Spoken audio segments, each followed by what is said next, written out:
చూడండి, నేను గ్లాస్ ఫుల్గా కూడా లేదు, కొంచెం తగ్గించాను. ఎందుకంటే ఇదే 4కి 5కి రావచ్చు కందిపప్పు.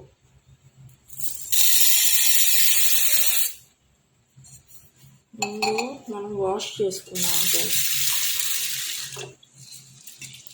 ఫ్రెండ్స్. మీకు ఒక విషయం చెప్పాలి, చాలామంది రైస్ కడిగేసి పక్కన పెట్టి అప్పుడు అన్నం వండుకుంటారు కదండి. పప్పు ఇలా కందిపప్పు అలా పక్కన పెట్టవచ్చు అంట, కానీ రైస్ కడిగి పక్కన పెట్టి ఒక హాఫ్ అన్ అవర్ తర్వాత చాలామంది అలా వండుతారు అన్నం. అలా మాత్రం వద్దు ఫ్రెండ్స్, అలా వండకూడదు.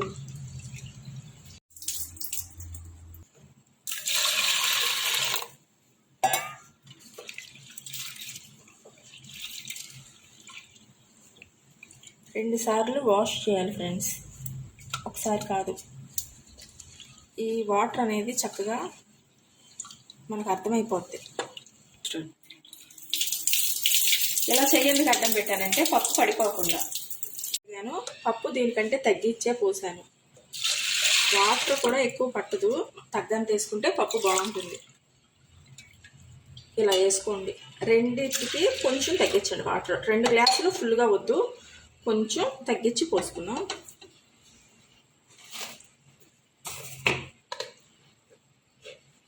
ఇలా కొంచెం పసుపు వేసుకుందాం ఫ్రెండ్స్.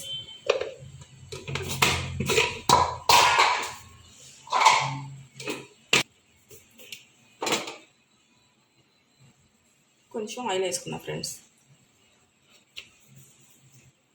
ఎక్కువ ఆయిల్ వేయొద్దు ఫ్రెండ్స్, కొంచెం. ఇదిగోండి కనిపిస్తుంది చూడండి. ఇలా దీన్ని ఒక 5 నిమిషాలు పక్కన పెట్టేద్దాం.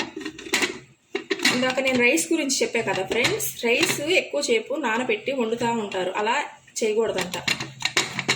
పప్పు కూడా 5 నిమిషాలే మనం పక్కన పెట్టేద్దాం, తర్వాత దీన్ని కుక్ చేద్దాం.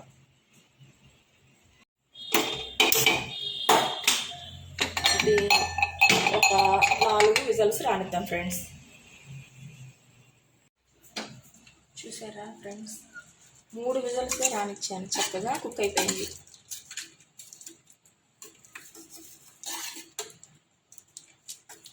కొంచెం మెతుక్కోవాలి.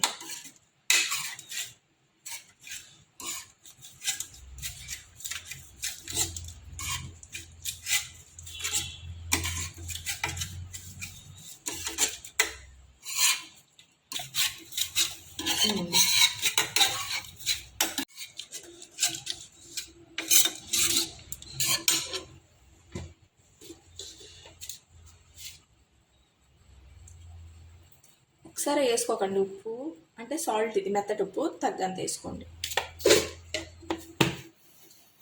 ఇందాక కొంచెం ఆయిల్ వేసాం కదా ఫ్రెండ్స్, అదే సరిపోయింది దీనికి. కావాలంటే మనం తినేటప్పుడు నెయ్యి వేసుకుంటే చాలా బాగుంటుంది టేస్ట్.